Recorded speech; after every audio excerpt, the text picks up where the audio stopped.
Kwa hiyo tunaendelea kutoa salamu kwa wale ambao wanavamia, kwa wale ambao wanatumia rasilimali zisizopaswa kutumika kinyume na utaratibu, bila vibali, bila ridhaa.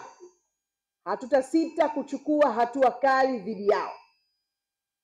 Yako maeneo wanaingiza ng'ombe ambayo ni madhara makubwa.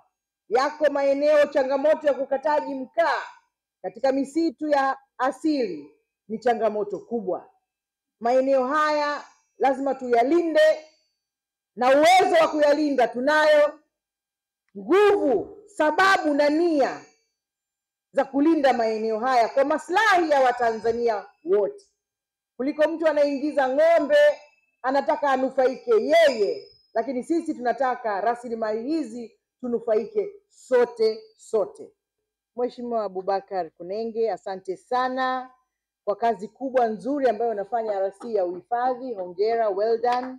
Mkuu wetu wa wilaya Magoti, asante sana. Petro, tunakushukuru sana kwa commitment ya kulinda maliasili. Wote mmemsikia hapa maneno mazuri kabisa akisema wajibu wetu ni kulinda maliasili. Haina haja ya kutoboa boti. Maliasili ni kama huko kwenye boti mwingine anatoboa, maana tutazama wote. Kwa hiyo hatua nzuri zitachukuliwa za kimkakati kuhakikisha tunalinda maliasili zetu. Asante sana. Lakini pia nimshukuru Katibu Mkuu wa wizara yetu Maliasili na Utalii, Daktari Abbas, kwa uratibu, kwa kazi nzuri ambazo ameendelea kufanya pale wizarani, na sasa tunaendelea na masuala ya budget. Namshukuru sana. Katika mradi huu kutakuwa pia na mabanda ya kupumzika watalii katika misitu isiyopungua 5, kuwezesha jamii kuwa na shughuli za kuongeza kipato na kujenga uwezo wa wataalamu kushiriki katika majadiliano ya biashara ya carbon. Sasa hivi kuna biashara ya carbon. Kwa hiyo nawashukuru sana viongozi wa mkoa